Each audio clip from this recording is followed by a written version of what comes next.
Assalamualaikum warahmatullahi wabarakatuh. Perkenalkan, saya Desi Anggraini dengan NIM C1C022082 dari program studi akuntansi Ruang 12.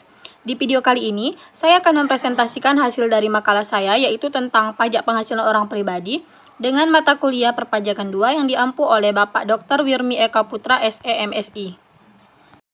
Langsung saja kita masuk ke pengertian pajak penghasilan orang pribadi, di mana pajak penghasilan orang pribadi adalah pengenaan pajak terhadap subjek pajak milik orang pribadi atas penghasilan atau pendapatan yang diterima atau diperoleh dalam tahun pajak.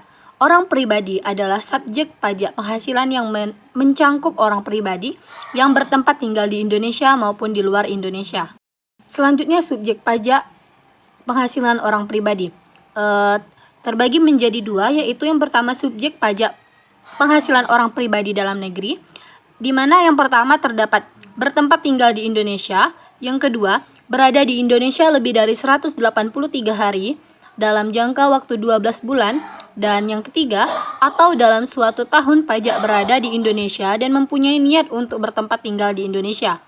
Yang kedua, subjek pajak penghasilan orang pribadi luar negeri terbagi menjadi tiga. Yang pertama, orang pribadi yang tidak bertempat tinggal di Indonesia. Yang kedua, WNA yang berada di Indonesia tidak lebih dari 183 hari dalam jangka waktu 12 bulan. Yang terakhir, WNI yang berada di luar Indonesia lebih dari 183 hari dalam jangka waktu 12 bulan serta memenuhi persyaratan. Selanjutnya, objek pajak penghasilan orang pribadi terbagi menjadi tiga. Yang pertama, penghasilan dari pekerjaan. Terdapat penggantian atau imbalan berkenaan dengan pekerjaan atau jasa yang diterima atau diperoleh termasuk gaji, upah tunjangan, honorium, komisi, bonus, gratifikasi, uang pensiun, atau imbalan dalam bentuk lainnya, kecuali ditentukan lain dalam undang-undang.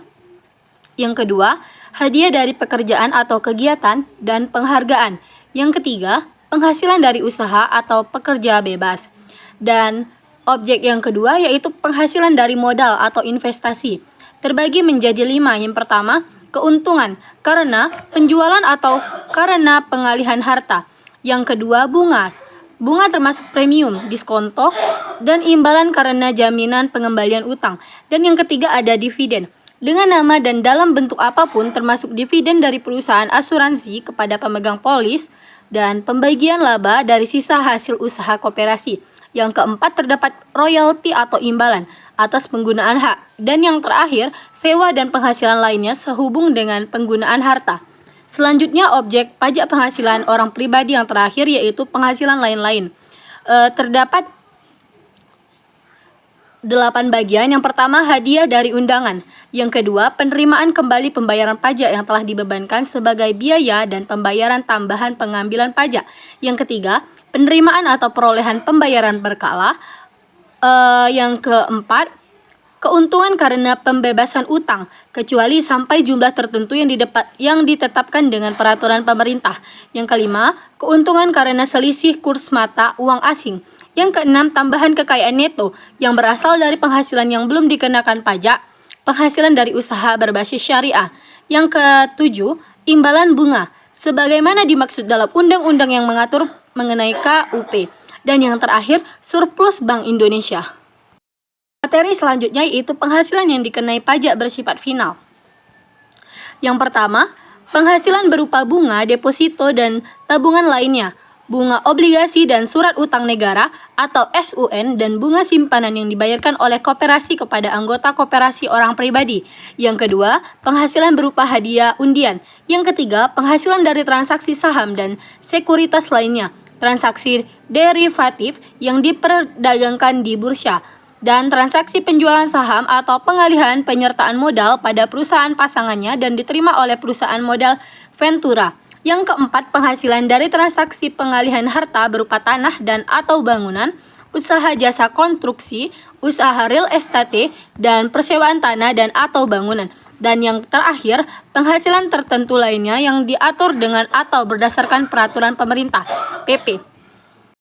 Selanjutnya terdapat mekanisme pembukuan pajak penghasilan orang pribadi, terbagi menjadi 3. Yang pertama, mekanisme pajak penghasilan orang pribadi secara umum. Mekanisme ini berlaku bagi wajib pajak orang pribadi yang menjalankan usaha dan atau pekerjaan bebas dengan melakukan pembukuan.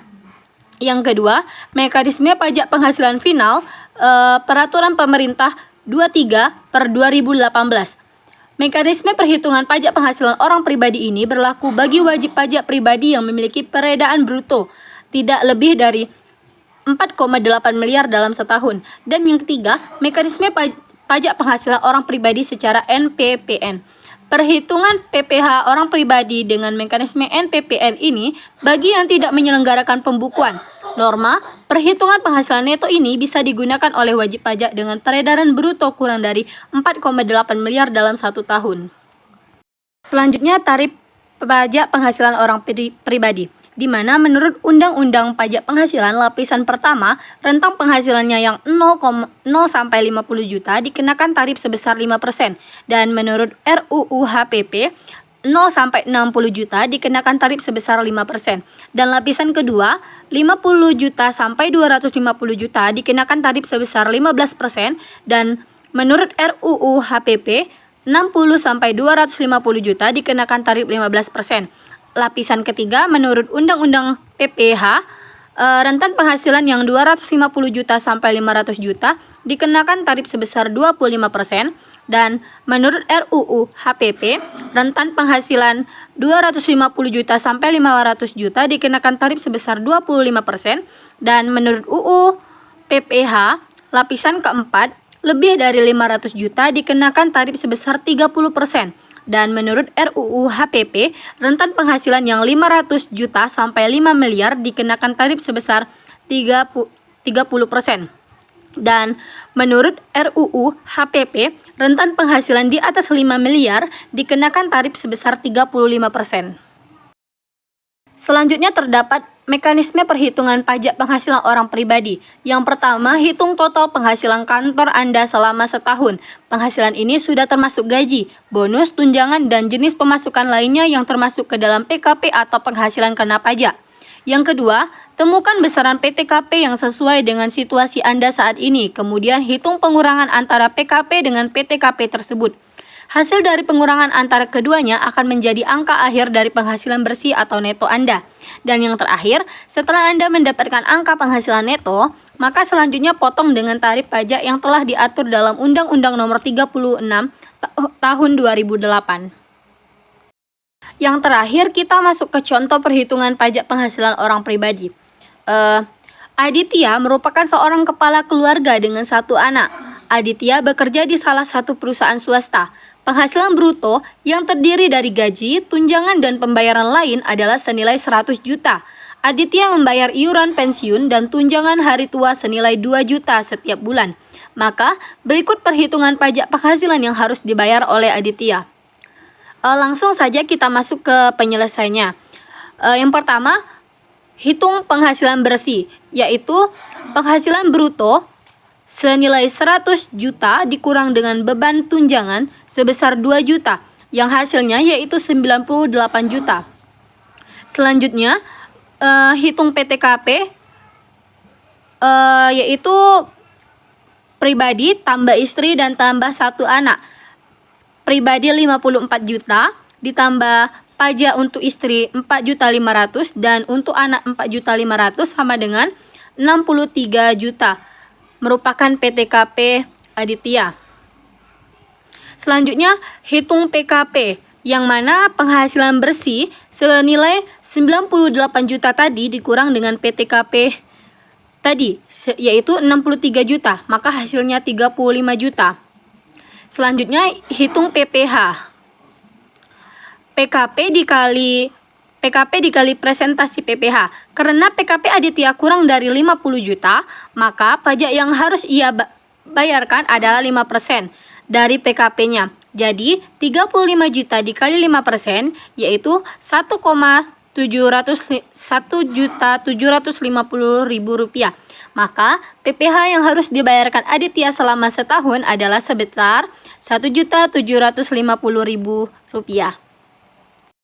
Sekian video presentasi saya. Apabila ada kesalahan, saya mohon maaf. Saya akhiri. Wassalamualaikum warahmatullahi wabarakatuh.